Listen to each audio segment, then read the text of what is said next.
I want to thank everybody for being with us here today. We've had an opportunity to do several things.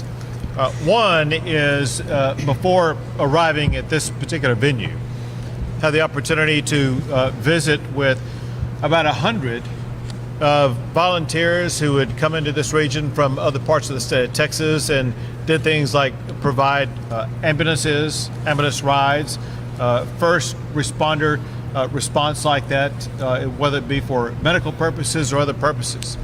The fact of the matter is, because in part of the number of people affected by Hurricane Beryl, but really more because of the ongoing power outage, has led to shortages of beds available in medical centers and senior living centers and locations like that. And there was a necessity to be able to provide the transportation that otherwise was occupied. And candidly, we would, as a community and as a state, would not have been able to respond to the volume of people who needed to be transported without the assistance of volunteers who came in quite literally from Amarillo all the way down to the Rio Grande Valley.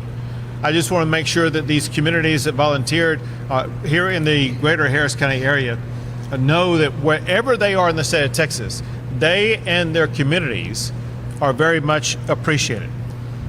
Someone else who's appreciated is Mayor Whitmire.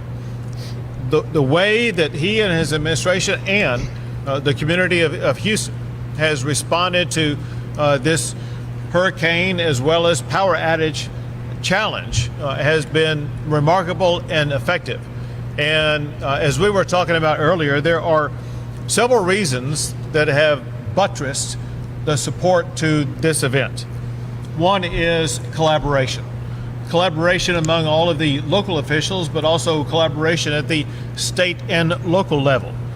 Using the words of Mayor Whitmire, every time Houston was about to have a severe problem, the state came to their aid. That was led in large part by Chief Nim Kidd, who is next to me, and the gratitude that I have for the job that Chief Nim Kidd has done cannot be articulated effectively. I think that the mayor as well as other local leaders agree with that. But to the point, the way they were able to partner together has led to a far more effective response. Another thing that Mayor Whitmire was talking about is the response they were able to achieve was enhanced by their ability to work collaboratively with the state before Hurricane Beryl even arrived here, beginning a week in advance. The collaborative effort, even though there was uncertainty about exactly where the storm was going to land, there was a certainty that we all needed to be prepared, not knowing where it may land. The point is this: whenever a tropical storm comes in or near the Gulf, all of us, state, local, and other entities, have a responsibility to get ready immediately. It is hurricane season in the state of Texas. That means that everybody who lives on or near the coast, whether you are an individual, whether you're a government, whether you are a power provider, everyone has a duty to be prepared to respond to wherever that storm lands. The point, going back that the mayor made, is that because they understood that imperative, Houston was ready to respond to that, especially working in collaboration with the state of Texas. Another thing that the mayor pointed out, which is something that actually we also did in the aftermath of the derecho, and that is power is down. That means more prolific efforts are needed by the state of Texas, by the Texas Department of Transportation, to make sure that there is going to be order at intersections in this community that otherwise has now been lost because of the lack of power. And so the mayor expresses gratitude, as do I, for everything that the Texas Department of Transportation has done to make sure that there's going to be control at our intersections that, for one, will instill order, make traffic flow better, but most importantly, to reduce the possibility of accidents and injuries in those areas. So as we gather today, our priorities remain the same as they do every single day before a storm hits all the way through the conclusion of a storm. Job number one always is to protect lives. Now, at this point in the aftermath of a hurricane, you would think for the most part that protecting lives would be an issue that's already been resolved. And typically it is. This time is different. It's different because of the lack of power. The lack of power provided by CenterPoint continues to compromise lives here in the greater Houston-Harris County area. If you are without power in the extreme heat that we are facing, that alone can cause challenges. But also it reduces your access to food in your apartment or your house, water wherever you may live or wherever you may need it, ice and other things like that. So what Texas is focusing on doing is continuing our efforts to work with local officials and our local partners to ensure that we will provide ready-made meals for anybody who needs a ready-made meal. We will continue to provide water and ice for anybody or any community that needs ice. Another thing that is needed under these scenarios is shelter. If you're without power, many people will need shelter. The numbers provided in our meeting before now is that there are a lot of people impacted by this storm that actually were already in shelters in the aftermath of the derecho, who remain in shelters. There are about more than 40,000 people who were impacted by derecho that were already in shelters. The point I want to make is this. Because of the disaster declaration that was granted, that means that individual assistance is available. The individual assistance includes assistance for temporary housing needs. If anybody is without power or for whatever reason they may be facing, they need to have temporary shelter until power gets back up and running, until your apartment or your home gets in a situation that is habitable again. Just know that you have access now through FEMA for that temporary shelter. Another thing that is of paramount importance always in the aftermath of a storm, but especially because of the power outages, is to redouble our efforts to make sure that our communities are safe.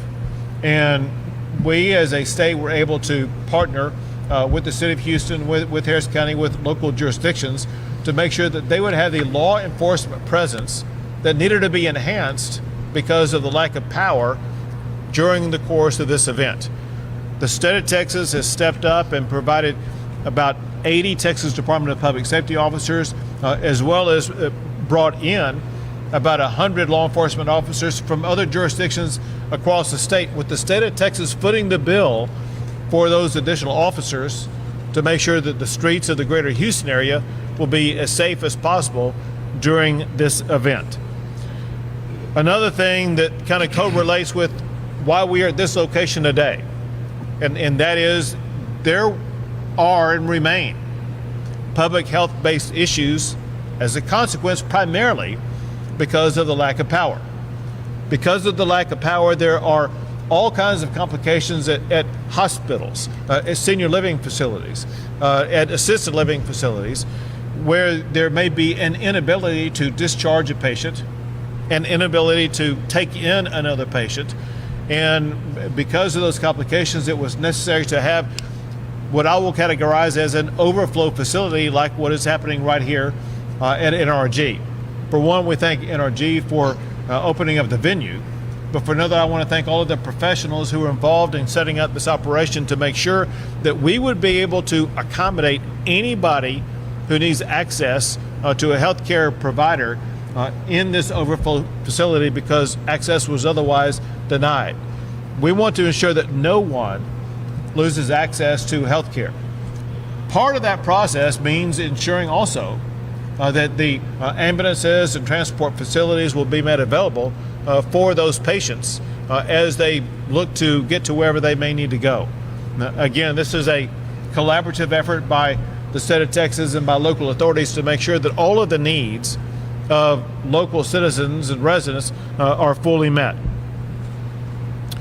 The big problem that remains The big problem that is the cause of most everything else I've talked about already is the problem that CenterPoint has completely dropped the ball with regard to getting power back on. Now, yesterday, I laid out a series of directives by me to CenterPoint that they must get done and articulate to me exactly what they're going to do to meet my demands by July 31st.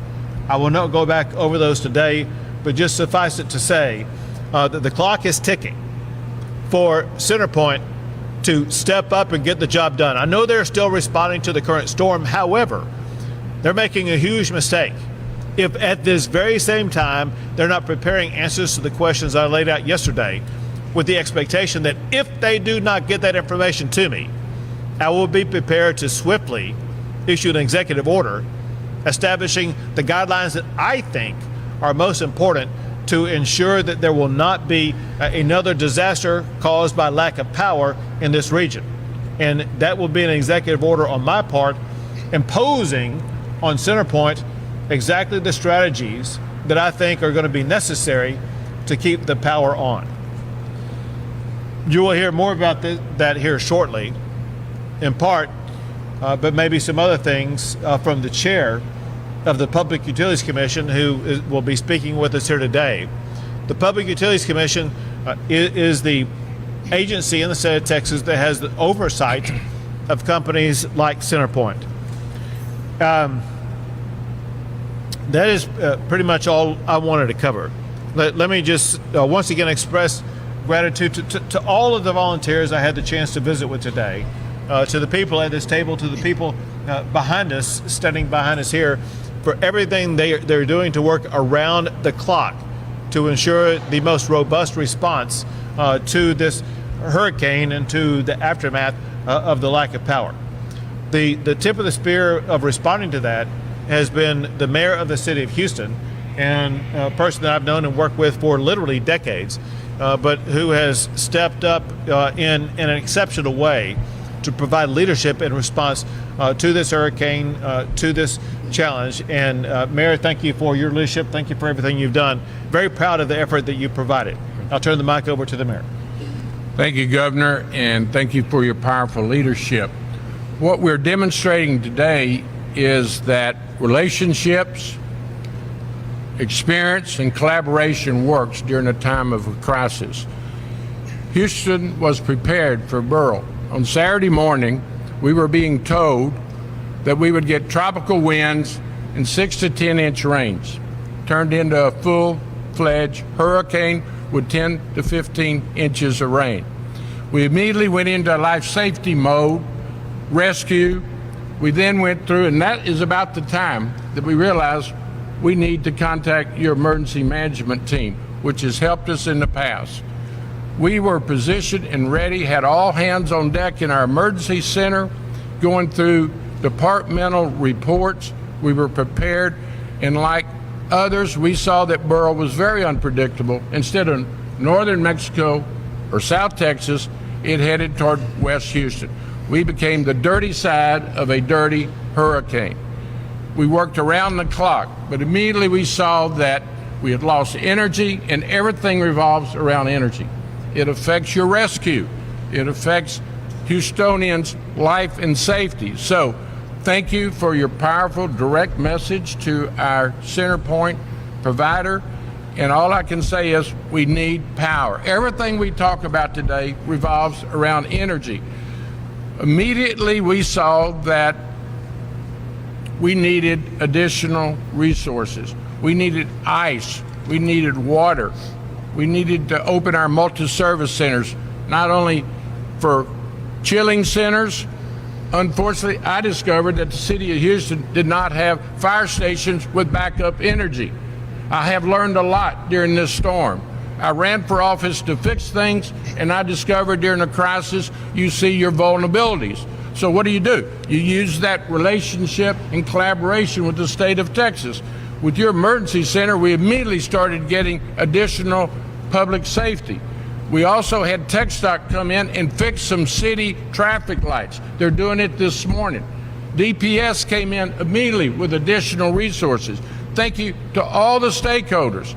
But immediately we saw that we had a shortage of ambulances. Loss of energy was causing the hospitals not to release people back home to dark, unair-conditioned homes. So we had a backlog at the hospital facilities. We immediately got 25 additional ambulances, some of the individuals we were thinking this morning. And then here's a new model. We've shared public works and EMS and other resources. The model of collaboration locally with other agencies with HPD was taken statewide. Your management team, NIMKID, sent us 100 additional law enforcement officers who I've worked with the last 2 nights on the street, providing additional public safety in our dark neighborhoods, getting back to that necessity of energy. Traffic lights do not have the generators. So, all hands on deck. We're in a total mobilization. The last 3 days, we've made progress. We have more to do. Now we're in a recovery mode. FEMA, the Small Business Association, will be setting up centers with the City of Houston for this week. All I can say is relationships, collaboration, and experience is serving not only Houstonians, but our region. And there's things that we're learning, the modeling of collaboration with law enforcement, I think will be a model that we'll take across the state. And I would be shocked if the nation doesn't recognize our success by collaboration with every facet of state and city government. So thank you. We've got a lot of work to do. People have a right to be frustrated and angry. I share that. We've got to be prepared for tornadoes, hurricanes and tornadoes, turning immediately change directions. We've got to relocate resources near the community. I understand you don't want your linemen and others to get damaged during the hurricane center across in our community. And let me just close by saying this to Houstonians, anyone that can hear my voice, these linemen are our friends. Quit threatening linemen. HPD is present at our staging centers. We'll escort linemen to their workstations. But let me just really plead with anyone that can hear my voice. Linemen are our friends in doing their job. Do not threaten them. I understand you're angry and mad and frustrated, but let's get through this together. And as the governor has instructed, we will do a complete assessment of all the stakeholders, public and private, and see how we can improve. Thank you for being here, and I want to thank all the stakeholders, law enforcement, EMS, public works. The state of Texas is in good hands, and we're collaborating with the city of Houston. Thank you. You got it, good job. And now the chair of the Texas Public Utilities Commission, Thomas Gleason. Thank you, Governor, and I'd also like to recognize my fellow Commissioner, Lori Kobos, who's behind us. So as the governor said, at the Public Utility Commission, we regulate CenterPoint, and part of our mission is to ensure that CenterPoint provides high quality infrastructure, and I think it's clear from the events of the last week that the quality of their infrastructure, their ability to maintain that infrastructure, and their communication with their customers has been called into question. So at the direction of the governor, today I asked PUC staff to initiate an investigation into CenterPoint's ability to respond to this and ability to prepare for this storm. CenterPoint has to do better. I cannot urge this enough. I have tried to stress with their executives that CenterPoint has to have a sense of urgency. What I've guaranteed to the governor is I will bring back actions that we can do immediately and not wait to address. I will expect those to be done during this hurricane season. We're still at the beginning of hurricane season. We have a number of things, including communication, that can be addressed right now. I've also committed that we will bring to the legislature and the governor more long-term fixes to address these issues that will probably need statutory change. I have every confidence that any recommendation the PUC brings with regard to improving the quality of service at CenterPoint and honestly all transmission distribution companies will have broad support in the legislature and by the governor. You know, when you do an investigation, sometimes you find out that it's people's fault and sometimes you find out it isn't. Honestly, it doesn't matter if it's CenterPoint's fault or not. It's their responsibility.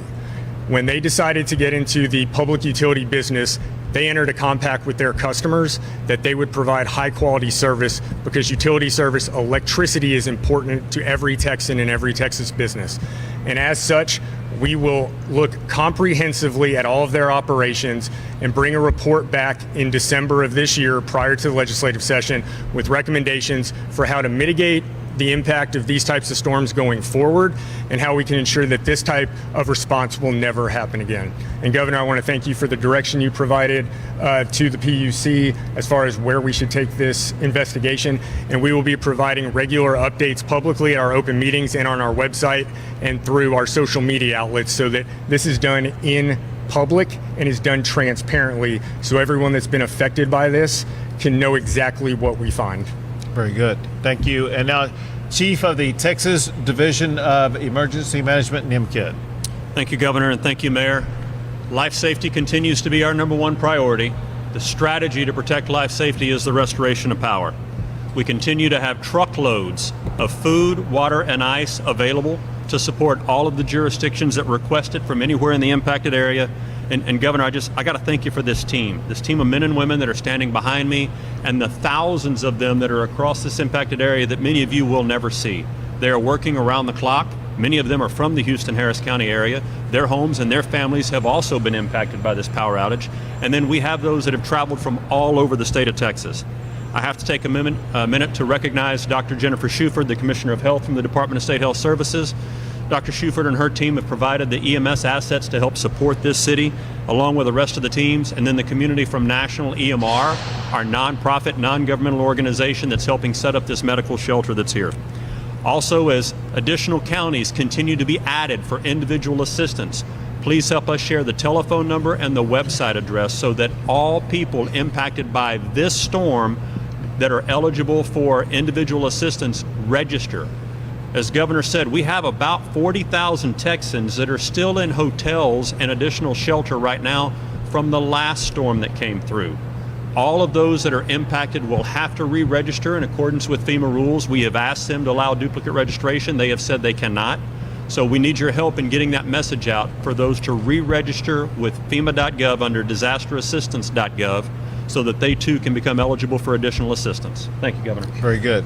Thank you. We'll be happy to take a few questions. Could I admonish Go ahead.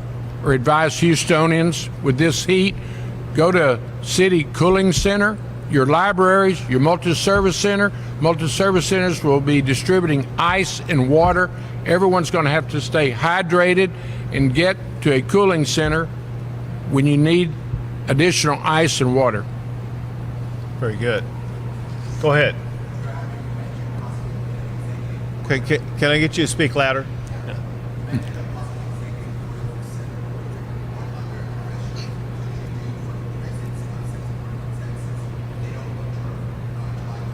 So a couple of points. One is if CenterPoint does not comply with my request, I will be issuing an executive order imposing what I think are the appropriate standards. Here's the point. The standards I will impose on CenterPoint will be far more costly than what they may be coming up with. Separate from that, if they don't comply with my request and refuse to work with us, then we're going to completely reevaluate the current status of CenterPoint in our area. A couple of points. One is CenterPoint currently is seeking to recover a profit or a rate of return on the expenses that they are about to undertake. And that decision is going to be made by the Public Utilities Commission in October. If CenterPoint does not comply, I will be arguing before the Public Utilities Commission to not provide CenterPoint with any profit. But the ultimate one, which is stronger, and that is what CenterPoint is showing us by its repeated failure to provide power, is they seem to be just incapable of doing their job. As a result, we will have to consider, the state will have to consider, whether or not we should be reducing the size of the territorial region to make it smaller so maybe they can do a better job of managing it.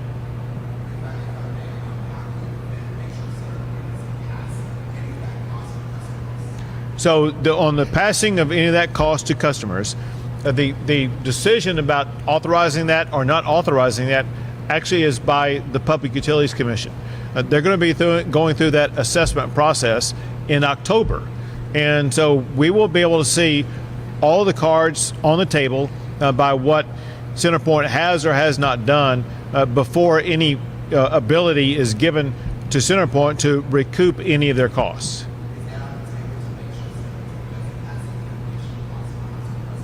For me, it is. Yeah, Governor, if I could add. So CenterPoint has filed what's called a resiliency plan with the commission. That is their plan to harden their current infrastructure and make it more resilient to things like severe weather. Those plans are in front of us. As the governor said, we'll make a decision on whether or not to approve or deny that plan in October of this year. And then they also have a rate case before us where we get to determine whether or not they should be allowed to pass on those costs to their customers. So that deliberation will happen. We will make that decision in public sometime later this year or early next year.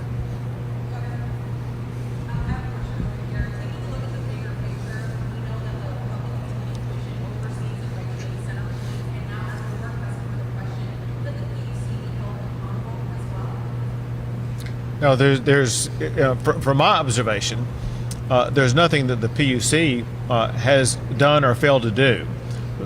So remember this aspect, and that is during this storm, it's impacted multiple regions, and there have been literally dozens, if not close to 50 or so, power companies involved in this process.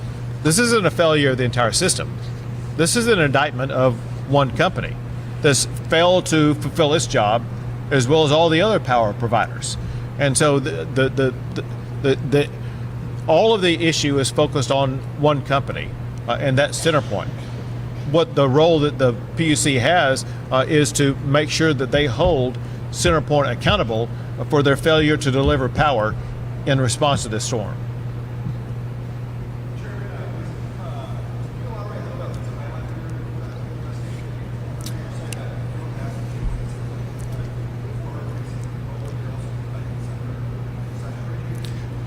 Sure. So take communication, for instance. We'll have recommendations around their communication, best practices for communicating in an emergency event that they failed to meet.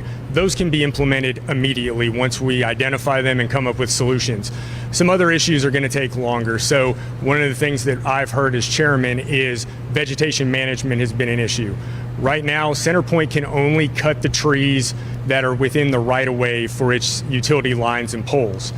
One of the things that other states have done is in areas that may be affected by falling trees, they've given utilities greater latitude to cut back those trees beyond just the right-of-way that they own. And so that's one thing that would take a statutory change, and that's symbolic of the type of changes that would need legislative change that would take longer to implement. So we were already doing this informally. We had CenterPoint before us at our last open meeting last Thursday. They came and gave us an update and answered questions. Based on the governor's directive and the direction he's given us, we've formalized that investigation. Like I said, the main reason to do that is so it can be done publicly. Everyone will get to follow along. We will post on our website. We will give updates during our open meetings. Our next open meeting that will be held publicly is on July 25th. I've requested that the management of CenterPoint come and be there and answer questions again to get an update on where they are meeting the directives from the governor and what he asked for by the end of the month, and also to bring us options for how to address the short-term fixes that we need done now as we go through the rest of hurricane season.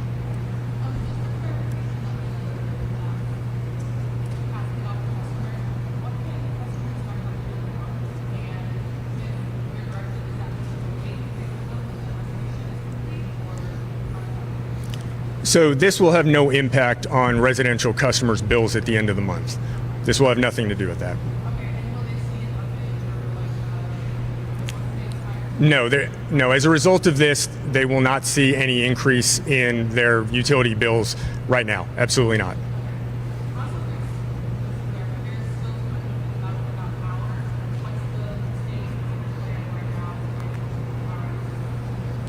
Would you repeat the first part of the question again? Oh, right. All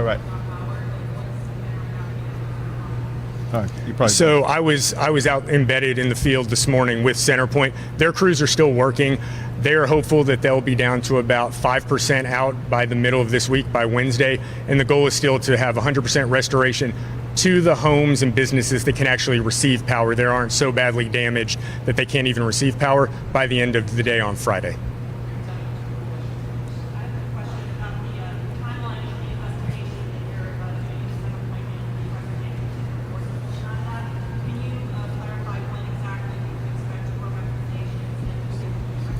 Yes, so the governor directed us to have our findings and recommendations to him in the legislature by December 1st, and we'll meet that deadline.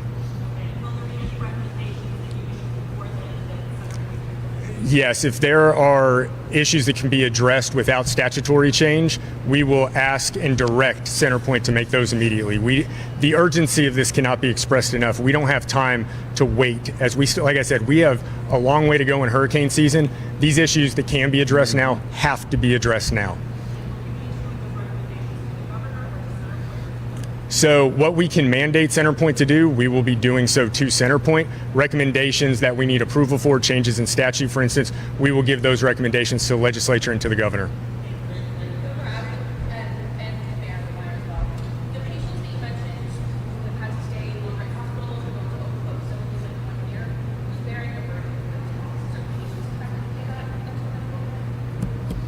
So any of the EMTF resources that we brought in and the facility that here will not be billing the patient. All right, thank you. Thank you.